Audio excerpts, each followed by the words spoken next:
எனக்கு அருமையானவர்களே, இந்த 2026 வருடம் உங்களுக்கு நன்மை நிறைந்த வருடமாக, பாக்கியம் நிறைந்த வருடமாக, அருள்நாதரின் பிரசன்னம் நிறைந்த வருடமாக ஆண்டவர் இயேசு அருள் புரிந்து உங்களை ஆசீர்வதிக்கும்படியாக உங்களை வாழ்த்துகிறேன். உங்களுக்காக அவரிடம் மன்றாடி வேண்டிக் கொள்ளுகிறேன்.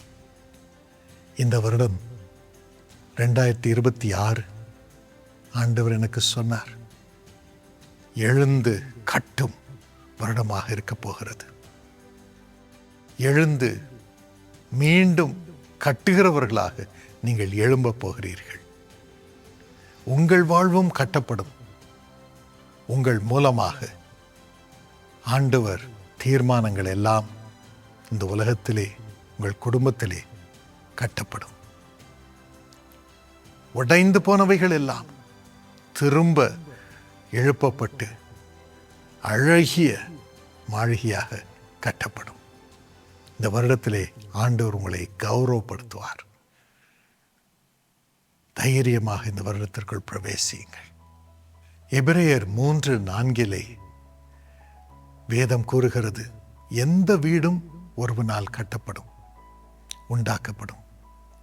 எல்லாவற்றையும் உண்டு பண்ணினவர், கட்டினவர் தேவன். எல்லாவற்றையும் கட்டி எழுப்பினவர், உண்டாக்கினவர் தேவன். இயேசு உங்கள் வாழ்வையும் கட்டி எழுப்புவார். உடைந்து போய் கிடக்கும் காரியங்களையெல்லாம் அவர் கட்டி எழுப்புவார். தைரியமாக இருங்கள். அதோடு கூட ஏசாயா 58:12 படி உங்களையும் பூர்வ காலம் முதல் பாழாய் கிடந்த ஸ்தலங்களை கட்டி எழுப்பும்படியாக, உடைந்து போன பாழாய் போன காரியங்களை கட்டி எழுப்பும்படியாக உங்களை ஆசீர்வதிக்கிறார், பலப்படுத்துகிறார். அதோடு கூட தலைமுறையாக இருக்கும் அஸ்திபாரங்களை நீங்கள் கட்டுவீர்கள். திறப்பானதை அடைக்கிறவள் என்று பெயர் பெறும்படியாக ஆண்டவர் அருள் புரிவார். இன்னும் விரிசல் வந்த சுவர்களை திரும்ப கட்டி எழுப்புகிறவர்களாக ஆண்டவர் உங்களை பலப்படுத்தி திரும்ப கட்டுகிறவர்களாக எழுப்புவார். தைரியமாக இருங்கள். ஆண்டவர் உங்களுக்கு கொடுக்க போகும் பாக்கியங்கள் என்ன? முதலாவது, உங்களை தேவனுடைய ஆலயமாக ஆண்டவர் மீண்டும் கட்டுவார். பரிசுத்தமும் தேவனுக்கு ஏற்றவர்களுமாக உங்களை திரும்ப கட்டுவார். தைரியமாக உங்கள் வாழ்க்கை ஆண்டவருடைய கரங்களில் ஒப்புக்கொடுங்கள். பரிசுத்தத்தை திரும்ப தருவார். ஆண்டவருக்கு ஏற்றவர்களாக, அவருடைய இருதயத்திற்கு ஏற்றவர்களாக செயல்படும்படி, வாழும்படி, உங்கள் ஆவியிலே பலப்படும்படி உங்களை அவர் திரும்ப கட்டுகிறார். அவருடைய ஆலயமாக கட்டுகிறார். அவரிடம் உங்கள் வாழ்க்கையை ஒப்புக்கொடுங்கள். இரண்டாவதாக, ஆண்டவர் இயேசு உங்கள் வீட்டையும் உங்கள் குடும்பத்தையும் மீண்டும் கட்டி எழுப்புவார். உடைந்து போன உறவுகள் எல்லாவற்றையும் அவர் சரி செய்வார். ஆண்டவர் எல்லாரையும் ஒருமுகப்படுத்தி திரும்ப இணையும்படியான ஆசீர்வாதத்தை உங்களுக்கு இன்று கொடுக்கிறார். உங்கள் குடும்பத்தை திரும்ப கட்டி எழுப்புகிறார். உங்கள் குடும்பத்திலே ரட்சிப்பை, பரிசுத்தத்தை திரும்ப அனுப்புகிறார். அத்தனை பேர் உள்ளத்திலும் ஆண்டவரை சுமந்து அவருடைய பிள்ளைகளாக வாழும்படியான ஆசை, வாஞ்சை அவர் கொடுக்கிறார். உங்கள் குடும்பத்தை, வீட்டை ஆண்டவன் கட்டி எழுப்புகிறார். தைரியமாக இந்த பாக்கியத்தை பெற்றுக்கொண்டு இந்த வருடத்திற்குள் பிரவேசியுங்கள். ஆண்டவனே, அப்படியே செய்யும் சுவாமி, இந்த குடும்பத்திற்கும் செய்யும், ஆசீர்வதியும். மூன்றாவதாக, சர்வ வல்லமுள்ள ஆண்டவர் உங்கள் பெயரை, உங்கள் வாழ்க்கையின் நிலையை, உங்களது வாழ்க்கையின் மதிப்பை, உங்கள் உடைமைகளை மீண்டும் பெருகச் செய்ய உங்களை மனதார ஆசீர்வதிக்கிறார். உங்களை உயர்ந்த ஸ்தானங்களுக்கு எழுப்பும்படியாக அவர் மீண்டும் உங்களை கட்டி எழுப்புகிறார். இவைகளில் ஏதாவது ஒன்று உடைந்து போயிருக்கலாம். அவைகளை எல்லாம் ஆண்டவர் திரும்ப கட்டுகிறார். உங்களை கனம் பெற்றவர்களாக கௌரவப்படுத்தும்படியான அவருடைய ஆசீர்வாதத்தையும் திரும்ப கட்டும் அவருடைய வல்லமையும் உங்கள் வாழ்க்கையிலே விளங்கச் செய்கிறார். தைரியமாக இந்த வருடத்திற்குள் இந்த பாக்கியத்தை பெற்றுக்கொள்ளும்படி பிரவேசியுங்கள். 4வதாக, ஆண்டவர் உங்களை அவருடைய ஆலயமாக, பரிசுத்த ஆவியானுடைய ஆலயமாக மறுரூபப்படுத்தும்படியாக தமது பரிசுத்த ஆவியானவரை உங்கள் மீதும் உங்கள் பிள்ளைகள் மீதும் உங்கள் குடும்பத்தின் மீதும் அனுப்புகிறார்.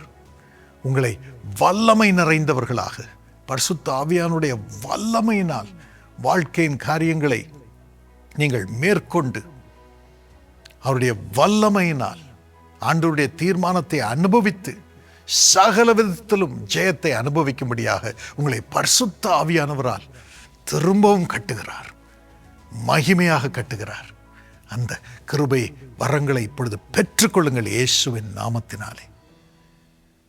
5வது, ஆண்டவருக்கு சேவை செய்யும், ஊழியம் செய்யும் மக்களுக்கு தமது தீர்க்க தரிசன வல்லமையை இந்த வருடத்திலே கொடுக்கிறார்.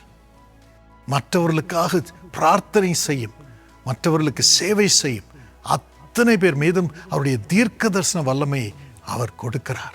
ஆவியின் வரங்கள் மூலமாக அவருடைய வல்லமையை விளங்கச் செய்கிறார். இன்னும் அவருடைய சாயலை கனிகள் மூலமாக, பரிசுத்த ஆவியானுடைய கனிகள் மூலமாக வெளிப்படுத்தும்படி, அனுபவிக்கும்படி ஆண்டவர் உங்களை தமது பரிசுத்த ஆவியானவரால் நிரப்பி அவருடைய ஆலயமாக மாற்றுகிறார், ஆலயமாக கட்டி எழுப்புகிறார். இந்த பாக்கியத்தை இயேசுவின் நாமத்தினால் இப்பொழுது பெற்றுக்கொள்ளுங்கள். 6வதாக, ஆண்டவர் தமது தீர்க்க தரிசன கிருபையை, தீர்க்க தரிசன வல்லமையை மற்றவர்களுக்கு பாடம் கற்றுக் கொடுக்கும் ஆசிரியர்கள் மீது, ஆசிரியைகள் மீது வரச் செய்கிறார்.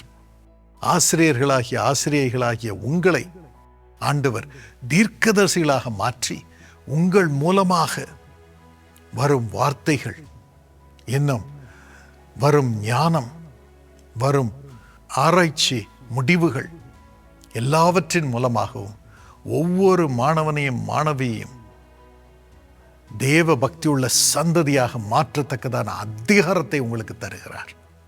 உங்கள் மூலமாக புது ஜனம் உருவாகும். அவர்கள் ஆண்டவனை சேவித்து, மற்றவர்களை சேவித்து, சுத்த இருதயத்தோடு சமாதானத்தோடு யாவரோடும் உறவாடும் அருளை பெறுகிறவர்களாக மாறுவார்கள். உங்களை அதற்கென்று ஆண்டவர் தமது தீர்க்க தரிசன வல்லமையினால் நிரப்புகிறார். அதை பெற்றுக்கொள்ளுங்கள் இயேசுவின் நாமத்தினாலே. ஊடகங்கள் மூலமாக ஜனங்களுக்கு நற்போதனையை வழங்குகிறவர்கள், அவர்களை பாடல்கள் மூலமாக நடத்துபவர்கள் அனைவர் மீதும் ஆண்டவன் தமது தீர்க்க தரிசன கிருபையை விளங்கச் செய்து கோடிக்கணக்கான மக்களுக்கு ஆண்டவருடைய வல்லமையை விளங்கச் செய்து அவர்களை மறுரூபப்படுத்தி ஆண்டவருடைய பிள்ளைகளாக மாற்றி அவருடைய ஆசீர்வாதங்களை அனுபவிக்கும்படியான பெருக்கத்தை ஆண்டவன் கட்டளையிட உங்களை ஆண்டவன் கட்டி எழுப்புகிறார். ஊடகத்துறையில் சேவை செய்யும் உங்களை அவருடைய ஆலயமாக தீர்க்கதரிசன வல்லமையோடு இதனை நிறைவேற்றும்படி பெருகச் செய்கிறார். ஏழைகளுக்கும் தேவையுள்ளவர்களுக்கும் சேவை செய்யும் ஒவ்வொருவர் மீதும் தமது தீர்க்கதரிசன வல்லமை விளங்கச் செய்கிறார். நீங்கள் சேவை செய்யும் மக்கள் எல்லாருக்கும் வேண்டிய வகையிலே சேவை செய்து அவர்களை உயர்ந்த ஸ்தானங்களுக்கு எழுப்பத்தக்கதான தீர்க்கதரிசன வல்லமை உங்கள் மீது, சேவை செய்கிறவர்களாக இருக்கும் உங்கள் மீது ஆண்டவர் விளங்கச் செய்கிறார். அதோடு கூட வியாபாரத்தில், வணிகத்தில், தொழிலில் இருப்பவர்கள், இன்னும் ப்ரொஃபஷனல்ஸாக இருப்பவர்கள், மருத்துவர்கள், பொறியாளர்கள், உங்கள் மீதும் தமது தீர்க்கதரிசன ஆவியை ஊற்றுகிறார். உங்கள் மூலமாக மற்றவர்களுக்கு ஜீவனை கொடுக்கும் புது வழிகளை உண்டாக்கி, செழிப்பை உண்டாக்கி, ஜனங்களை வாழ வைக்கும் அருளை தீர்க்கதரிசன வல்லமையின் மூலம் உங்கள் மீது அனுப்புகிறார். நீங்கள் செயல்படும் விதம் ஆச்சரியமானதாக, அதிசயமானதாக, புதிய விதமாக இருக்கும். அதன் பலன் மிகுதியாக இருக்கும். இந்த அருளை ஆண்டவன் உங்கள் மீது இப்பொழுது வைப்பாராக. அதோடு கூட மக்களுடைய உரிமைகளை நிறுவி அவர்களுக்காக போராடும் வழக்கறிஞர்கள், சட்ட ஒழுங்கை கடைபிடிப்பவர்கள், இன்னும் அதிகாரிகள், இன்னும் தேசத்தை ஆளும் மக்கள் ஒவ்வொருவர் மீதும் தீர்க்கதரிசன வல்லமை ஆண்டவர் இந்த வருடத்திலே அனுப்புகிறார். அவருடைய நாமத்தை தரித்திருக்கிற ஒவ்வொருவர் மீதும் இதற்கென்று தீர்க்கதரிசன வல்லமை அனுப்பி உங்களை தீர்க்கதரிசிகளாக மாற்றி என்னென்ன விதத்தில் ஜனங்களை நடத்த வேண்டுமோ, ஒழுங்குகளை கொண்டு வர வேண்டுமோ, மக்களுடைய உரிமைகளை அவர்களுக்கு வழங்க வேண்டுமோ, நீதிபதிகளாகவும் நீங்கள் செயல்படும் பொழுது தீர்க்கதரிசிகளாக செயல்படும்படி ஆண்டவன் உங்களை ஆசீர்வதிக்கிறார், அபிஷேகத்தினால் நிரப்புகிறார். அதோடு கூட விதிமுறைகள் அனைத்தையும் பின்பற்ற கம்ப்ளையன்ஸ் அக்கவுண்டன்ஸ் போன்றவர்கள் ஒவ்வொருவரும் தீர்க்கதரிசனமாக ஜனங்கள் எல்லாரையும் நீதிக்குட்படுத்துகிறவர்களாக தீர்க்கதரிசன வல்லமையை பெற்று நீதியை கொண்டு வந்து தேசத்தை உயர்த்தும் அதிகாரத்தை உரியவர்களாக மறுரூபமாவீர்கள். இந்த அருளை ஆண்டவன் உங்கள் மீது இப்பொழுது வைப்பாராக. அவருடைய மகிமையை நீங்கள் சுமப்பீர்களாக, தீர்க்கதரிசிகளாக மாறுவீர்களாக, பலனை பெரிய விதத்திலே கொண்டு வரும்படியான கிருபை பெறுவீர்களாக. 7ஆம் ஆசீர்வாதம், ஆண்டவருடைய நாமத்தை சுமக்கும் அத்தனை பேர் மத்தியிலும் ஒரு மனதை, ஒரு நோக்கத்தை ஆண்டவன் ஏற்படுத்துவார். Everyone will come together as they carry the name of Christ. இயேசுவின் பணியாளர்களாக இந்த உலகத்திலே வாழும் அத்தனை பேருக்கும் ஒரு நல் இணக்கம், இனிய உறவு உண்டாகும்படி ஆண்டவன் ஆசீர்வதிக்கிறார். அவர்கள் ஒன்றாக சேரும் பொழுது அங்கு நன்மை உண்டாகிறது, அங்கு இன்பம் உண்டாகிறது. இதை அனுபவிக்கும்படியான அருளை ஆண்டவன் தருகிறார். 8ஆவதாக, ஆண்டவன் இயேசுவின் சரீரமாக அவரை சேவிக்கும் அத்தனை பேரும் சபைகளும் ஒன்றாக இணையும்படி ஆண்டவர் செய்வார். அப்பொழுது தேவன் தமது பரிசுத்த ஆவியானவரை ஊழியங்கள் மீது, சபைகள் மீது அனுப்புவார். அவர்கள் ஒவ்வொருவரும் பரிசுத்த ஆவியானவருடைய வல்லமையினால் சேவை செய்வார்கள். ஒரு பாரம், ஒரு தடுப்பு, ஒரு எதிர்ப்பு, ஒரு போராட்டம் என்று இல்லாமல் அத்தனையும் சமாதானத்துக்குரியதாக இருக்கும்படியாக, பெருக்கத்திற்கு உரியதாக இருக்கும்படி ஆண்டவர் தமது ஆவியை மகிமையாக எல்லா ஸ்தாபனங்கள் மீதும், எல்லா நிறுவனங்கள் மீதும், எல்லா ஊழியங்கள் மீதும் அனுப்புவார். அதோடு கூட 9ஆம் ஆசீர்வாதம், ஒவ்வொரு ஊழியத்தின் மீதும் ஆண்டவன் ஆசீர்வாதத்தை கட்டளையிட்டு ஒவ்வொரு ஊழியத்தையும் ஆசீர்வாத தருவாக ஆண்டவர் எழுப்புவார். அப்பொழுது ஜனங்கள் ஒவ்வொரு ஊழியத்திலும் பெருகுவார்கள், வளங்கள் பெருகுவார்கள், சமாதானத்துடன் அனைவரும் செழிக்கும்படியான அருள் பெருகும். இந்த பாக்கியத்தை ஒவ்வொரு சேவை செய்யும் அத்தனை பேர் மீதும் இயேசுவின் நாமத்தில் இறங்கும்படி நான் கட்டளையிடுகிறேன்.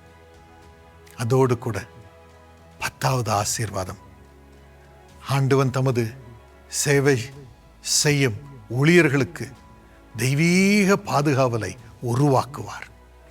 ஒரு divine protection will be produced and built by God. அக்கினி ஜுவாலையாக அவர்களை சுற்றிலும் அக்கினி மதில் எரிவதை அவர்கள் உணர்வார்கள். நீங்கள் அந்த பாக்கியத்தை பெறுவீர்களாக. கடைசியாக, தேசமெங்கும் சுவிசேஷத்தை அறிவிக்கத்தக்கதான புதிய வாசலை ஆண்டவன் உருவாக்குகிறார், உண்டாக்குகிறார். ஆண்டவருடைய நாமத்தினாலே அவருடைய வார்த்தை திரும்பவும் தேசம் முழுவதும் போகும்படியாக சுயாதீனமாய் ஜனங்களுக்கு அன்பை காட்டி அவள் வாழ்வை இயேசுவின் நாமத்தில் கட்டி எழுப்பும்படியான அருளை ஆண்டவன் உங்களுக்கு தருவாராக. திறந்த வாசலை உனக்கு வைத்திருக்கிறேன், ஒருவனும் அதை பூட்ட மாட்டான். அப்பா, எங்கள் தெய்வமே, இயேசுவின் நாமத்தில் நாங்கள் மன்றாடுகிறோம். இந்த பாக்கியங்களை எல்லாம் உமது பிள்ளைகளுக்கு தாரும், எங்களுக்கு தாரும். எங்களை உமது ஆலயமாக மாற்றும். தீர்க்கதரிசன வல்லமையினால் நிரப்பும்படி உமது பரிசுத்த ஆவியானவரால் எங்களை அளவில்லாமல் நிரப்பு சுவாமி. செய்வதெல்லாவற்றிலும் நீர் வெளிப்படும். எல்லா வாசல்களும் திறக்கட்டும், எல்லா செழிப்பும் வரட்டும், எல்லா சம்பத்தும் வரட்டும். குடும்ப உறவுகள், ஊழிய உறவுகள், சமுதாய உறவுகள் எல்லாவற்றையும் சரி செய்து சுவாமி ஆண்டவரே, சமாதானத்தோடு நாங்கள் யாவற்றையும் செய்து முடிக்க 1000 மடங்கு பெருக, நூறத்தனையான பலன் பெற இப்பொழுதும் அது ஆசீர்வாதம் என்னோடு பிரார்த்தனை செய்யும் ஒவ்வொருவர் மீதும் நீர் விளங்கச் செய்ய வேண்டும், அனுப்ப வேண்டும் என்று கெஞ்சி மன்றாடுகிறோம். இதை நாங்கள் பெற்றுக்கொண்டு மக்கள் நன்றி சொல்லுகிறோம். எங்களோடு இந்த வருடம் முழுவதும் கூடவே வாரும், கூடவே இரும், எங்களுக்கு வெளிப்படும், எங்கள் மூலம் வெளிப்படும், நீர் மகிமைப்படுவீராக. இயேசுவின் நாமத்தில் இந்த பிரார்த்தனை ஏறெடுக்கிறோம். இதை அங்கீகரித்தலும் சுவாமி. ஆமென். ஆண்டவர் உங்களோடு இருந்து செய்யும் காரியம் மகிமையாக பயங்கரமாக இருப்பதாக. நீங்கள் வாழ்ந்திருப்பீர்கள். உங்களை ஆண்டவன் அவருடைய மகிமைக்கென்று கட்டி எழுப்புகிறார். ஆண்டவர் உங்களை ஆசீர்வதிப்பாராக.